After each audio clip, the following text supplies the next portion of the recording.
नमस्कार दोस्तों, study tips में आपका स्वागत है। आज की इस वीडियो में हम क्लास 12th की समाजशास्त्र की पुस्तक भारत में सामाजिक परिवर्तन एवं विकास का अध्ययन कर रहे हैं और इसके तहत हम चैप्टर 3 भारतीय लोकतंत्र की कहानियाँ से संबंधित सभी महत्वपूर्ण प्रश्न देखेंगे। तो आइए दोस्तों शुरू करते हैं। यहाँ पर मैं सबसे पहले सारे महत्वपूर्ण प्रश्नों को बताऊँगा, फिर आगे आने वाली वीडियो में इन प्रश्नों का उत्तर भी बताऊंगा। ठीक है, तो आप लोग इन प्रश्नों को तैयार करें जो आगामी परीक्षा के लिए महत्वपूर्ण है।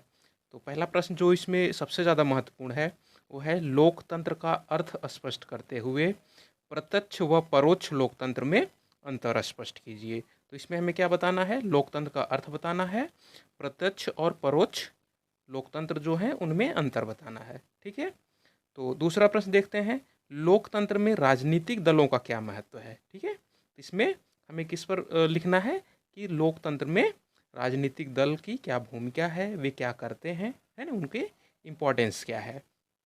ठीक, और तीसरा प्रश्न है, हित समूह प्रकार्यशील लोकतंत्र के अभिन्न अंग हैं, चर्चा कीजिए। तो जो प्रकार्यशील लोकतंत्र होता है उसमें हित समूह की क्या भूमिका होती है, ठीक है, उनकी क्या पोजीशन होती है, कैसे वे उसके अभिन्न अंग हैं, महत्वपूर्ण पार्ट हैं। ठीक है, ये बताना है। चौथा प्रश्न है, भारतीय संविधान में विभिन्न केंद्रीय मूल्य अपनाए गए हैं, उनका वर्णन करो। तो अब यहाँ हमें मालूम होना चाहिए कि भारतीय संविधान में कौन कौन से केंद्रीय मूल्य, महत्वपूर्ण जो वैल्यूज हैं, ठीक है, उनको अपनाया गया है, उनको हमें यहाँ बताना होगा। ठीक है, ठीक, अगला प्रश्न देखते हैं, डॉक्टर अंबेडकर तथा महात्मा गांधी द्वारा संविधान में पंचायती राज शामिल करने के विषय में विचारों का वर्णन करो। ठीक है, तो पंचायती राज शामिल करने के लिए संविधान में अंबेडकर ने क्या विचार प्रस्तुत किए और गांधी ने क्या किए, दोनों के विचारों का यहाँ पर हमें वर्णन करना है, दोनों के विचारों को बताना है। ठीक है, अगला महत्वपूर्ण प्रश्न है, भारतीय संविधान में पंचायती राज व्यवस्था शामिल करने का क्या महत्व है। ठीक है, उनकी शक्तियों व उत्तरदायित्वों का वर्णन करो। ठीक है, तो इसमें क्या लिखेंगे हम कि सबसे पहले कि पंचायती राज व्यवस्था जो है भारतीय संविधान में जब शामिल किया गया तो उसका क्या इम्पोर्टेंस है, उसका क्या महत्व है। फिर उसके बाद जो पंचायती राज संस्थाएं हैं उनको कौन कौन सी शक्तियां दी गई हैं, कौन कौन से उत्तरदायित्व दिए गए हैं, ये सारी बात लिखना है। अगला प्रश्न देखते हैं, 73वें व 74वें संविधान संशोधन ने किस प्रकार ग्रामीण लोगों की आवाज़ उठाने का कार्य किया है।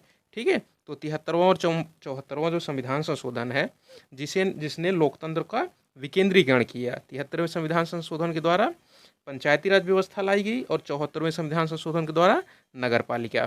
ठीक है, तो इसने ग्रामीण लोगों की आवाज़ को कैसे उठाया, ठीक है, ये बात बतानी है हमें। ठीक है, तो इस वीडियो में हमने भारतीय लोकतंत्र की कहानियाँ से संबंधित सारे महत्वपूर्ण प्रश्न देखे।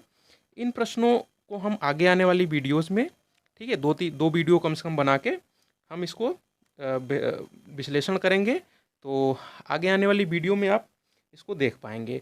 तो आप चैनल को सब्सक्राइब करें ताकि आगे आने वाली वीडियोस का नोटिफिकेशन आपको प्राप्त हो सके